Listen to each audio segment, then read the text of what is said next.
ఈ కూల్ క్లైమేట్‌కి స్పైసీగా ఏమన్నా తినాలనిపిస్తే ఒక్కసారి ఈ రెసిపీని ట్రై చేయండి. మీకు ఖచ్చితంగా నచ్చుతుంది.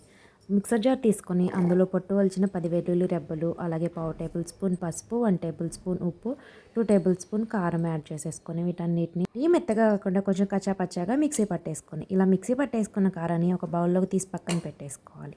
ఇప్పుడు పోపు పెట్టుకోవడానికి స్టవ్ ఆన్ చేసి పోపు గిన్నె పెట్టేసుకొని అందులో 1 టేబుల్ స్పూన్ వరకు ఆయిల్ యాడ్ చేసుకోవాలి. ఆయిల్ కొంచెం వేడైన తర్వాత పచ్చిశనగపప్పు, ఆవాలు, జీలకర్ర వేసి ఆవాలు చిటపట్లాడిన తర్వాత చిటికెడు ఇంగువ, సన్నగా కట్ చేసుకున్న కొత్తిమీర కూడా యాడ్ చేసేసుకొని ఈ పోపు అంతా మంచిగా వేయించుకోవాలి. ఇలా వేయించుకున్న పోపుని మనం ముందుగా గ్రైండ్ చేసి పక్కన పెట్టుకున్న కారంలో యాడ్ చేసేసుకొని ఒకసారి మిక్స్ చేసుకోవాలి.